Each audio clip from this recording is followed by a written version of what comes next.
bana Uganda bampita all access at ISMA njagala obategeeza nga wabula ennaku ndolo tulonde mwewale nnyo abaana b'abafuzi abakozesa abaana bammwe n'abaleeta n'abateeka mu amziwe n'abagamba bakube poliisi amayinja ne babasiba ekitalya ne babalimandinga ne babeera n'ebivune ye n'akwata ababe n'abayingiza Canada kati muntu gwe wenna abadde alowooza nti nno ofiiririra omuntu kino kibere kyakuyiga gy'okola ki gy'oli baabaana be balinnye owo ali kitalya owo alina ebisagu owo yafiira mu confrontation ne poliisi yamulagira nsonyiwa katono nnyo mayinza ebbaju njagala nitwogera amazima mekwogeza bukyayi Bobi Wine awadde ensonga ze n'agamba abaana gavumenti ebadde egenda bawamba ebadde ku gani point babateeka ku gani point kunaku lw'okulonda ekyokubiri Babi babadde nga bamugoberera okumutta kati abadde asevinga abaana be butafa watuwagire ni ale muze naawe netwogera amazima yes kati wabanga kituufu asevinga Babi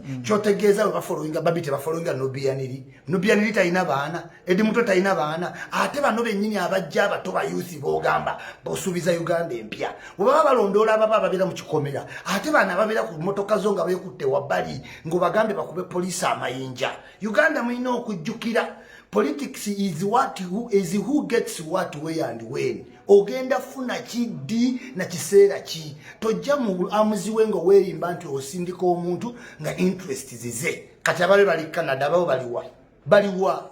Abammwe baliwa. Ewa agenda kukola woki. Amuddusi naye yagambye si balonzi baana bato.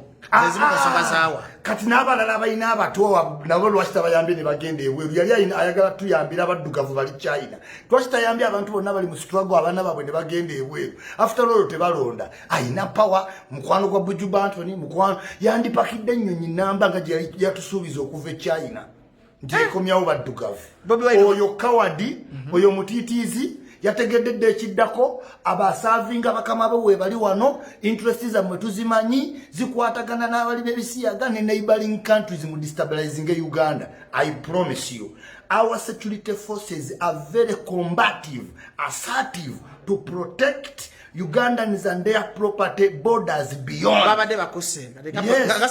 Nga security zabaddewo. Ate kati ndi wano wa. Size ku security ogani. Ndiwe safe sira ogenda laba since today. Onola ddamu okola waliwo muntu ayinza okunsembera kakube kutemya. Ojja kulaba. Bonna babadde batuzako bulabe. Afande ddamulira yabafunye dda. Be banamanya gye banadda.